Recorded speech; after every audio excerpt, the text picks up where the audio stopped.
You may have seen the media coverage of a sign posted outside a Virginia church that went viral last week, saying, quote, "America, love it or leave it." Some of the congregation at Friendship Baptist Church in Appomattox, Virginia, reportedly walked out of a service yesterday in protest of the sign, which the pastor says went up weeks ago.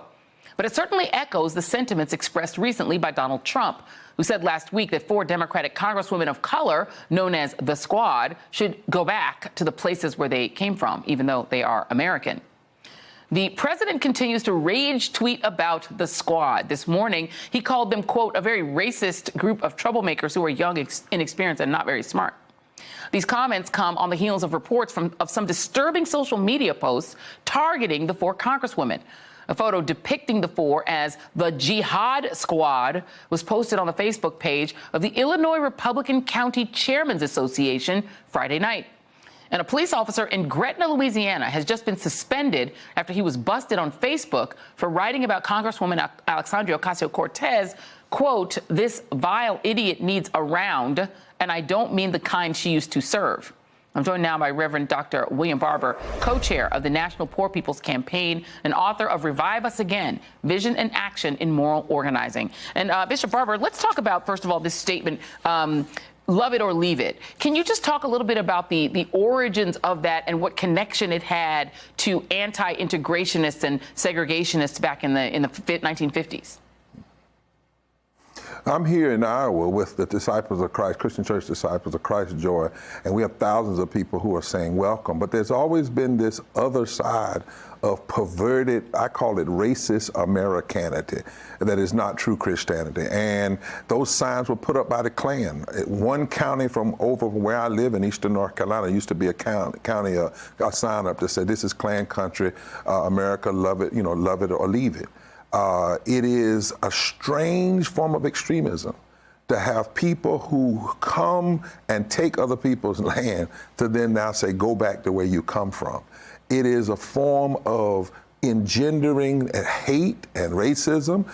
And actually, it's a trick of racism. It's a trick of fascism when you don't have the answers for the real problem. So what you do is you sow division as cover up for the failure of policies. And a lot of times, Joe, this is a strange thing, policies that not only hurt people of color, but also hurt poor white people. So here we are talking about tweets and racist tweets and go back, but not about the 140 million poor and low-income people in this country, 66 million of them which are white.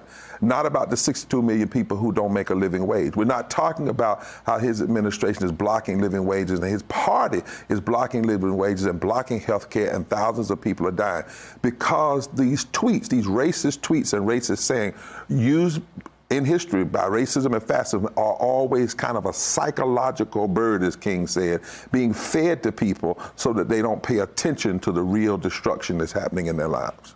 Well, and I think it's an important point because, it is interesting the way that the far right, the racist elements in the country have been able to use this kind of, tweaking people on their racial insecurities, push them toward a more full sort of open racism, while at the same time robbing them, like taking away their hospitals, making their schools worse, making them poorer.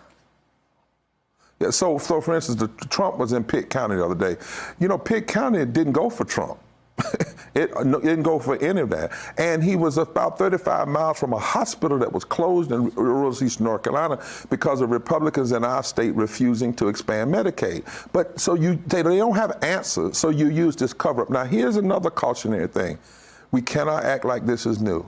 When George Bush first ran for Congress back in the late 60s, he said, I'm running because I'm against the Civil Rights Act because I'm for the 84%, not the 14%.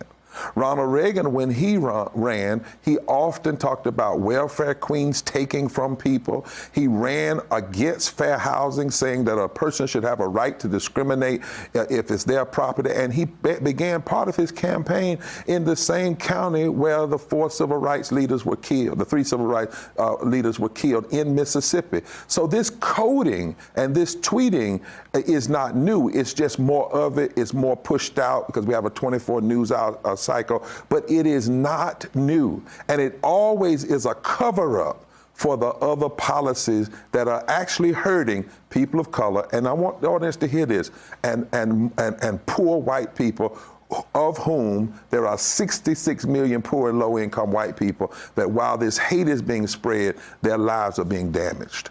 Right, and I wonder then what is the proper response to it? Because there's been some, some Democrats, some never-Trumper Republicans say, well, the response to it is just ignore what Donald Trump is saying, ignore the racism, pretend it isn't there, and talk about health care. Do you agree with that? No. No, you cannot ignore it. Thank God for those people that walked out of that church over what went up on the sign. But what you cannot do is just focus on the sign and the tweets and not the negative policies that lie underneath the tweets. So here's what I would suggest. If Democrats are really going to respond to this, they ought to have a press conference. It ought not be on the tweets. They ought to list the top 25 to 30 policies driven by racial discrimination and their impact on black, brown, and white people. In other words, they should say, while he's tweeting and fooling you, you should know what's happening in terms of judges on the bench. You should know how your health care is being blocked. You should know how they're gearing up now to block a vote on the living wage bill that was just passed in the House. We have to connect the racism to the policies. We have to show people, listen, do you know the same people that are doing these tweets, they engage in racist voter suppression? Well, do you know that the people who get elected by racist voter suppression, when they get elected, they use their power to block living wages and block health care? We've got to expose the truth of the lies of what's going on. Otherwise, racism and fascism wins. Yeah, indeed. Reverend Dr. William Barber, good advice. Hopefully somebody out there will take it. Thank you very much. Appreciate your time. Hey there, I'm Chris Hayes from MSNBC. Thanks for watching MSNBC on YouTube. If you want to keep up to date with the videos we're putting out, you can click subscribe just below me or click over on this list to see lots of other great videos.